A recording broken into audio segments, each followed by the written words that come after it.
Hey, y'all, and welcome to my metamorphosis. If you're new, welcome. I am so glad you're here. And if you've been with me since the beginning, welcome back. I am honored you'd spend this time with me today. Heck, I'm just glad everybody's here because that means I am not talking to myself. And if you have been with me since the beginning, then you know a few things about me already. Like, for example, that I am actually trying to build muscle, trying to get some shape. I've struggled in this area all my life. And so, especially now that I'm carnivore, it's just been harder for me to eat enough to really sustain much of a weight at all. And so, I'm really trying to get that muscle built. And then also, um, my A1C has been creeping up. It used to average somewhere between 4.8 and 5.1, just so we'll say like a 5.0 just as an average. And my fasting glucose also used to be anywhere from like say 77 to like 83, 84. So it was usually pretty low. And now um, like back in September it was like 102, and it's like, oh gosh, that's not good. That's not good. So a couple weeks ago I did have a 6 month follow up. My physical was in September, and then I'm sure that most places they do a follow up. And of course, I know why they're doing mine every 6 months is because of that high LDL that I've been rocking for the last few years, right? So anyway, so that's generally what I get at the 6 month interval is the lipid panel and a fasting glucose. So I did ask my doctor this time if he would order an A1C.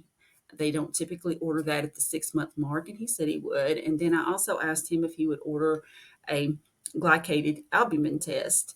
And he was willing to do that, except for he could not find it within the lab as an available lab to order.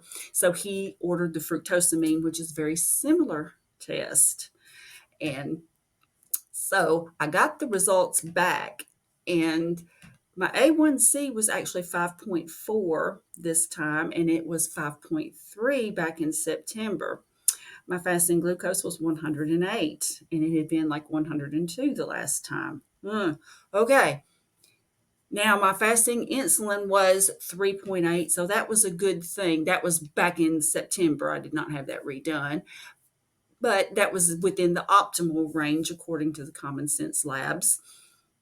And so I was like, all right, the fructosamine, goodness, Carrie, get it out. The fructosamine was 255, and the range was between 205 and 285. So I'm like, well, gee, now what does that mean? Because, just because something is within a normal range doesn't necessarily mean it's optimal. So I did a ton of reading. I know, Professor Barkay, it is not research, it's reading. And I did a lot of reading online, and I just didn't find anything that really would tell me what would be an optimal versus just, okay, you're within range kind of thing.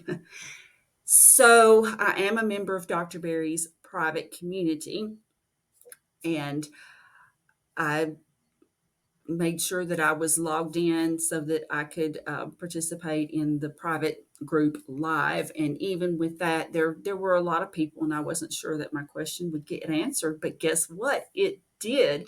So I will be sure to show a screen image of my question to Dr. Berry. It had the pertinent information. It had my what my A1C had been, what it is now, the fructosamine results in the range. It had my height, my weight, um, fasting glucose, HDL, triglycerides, age, that kind of thing.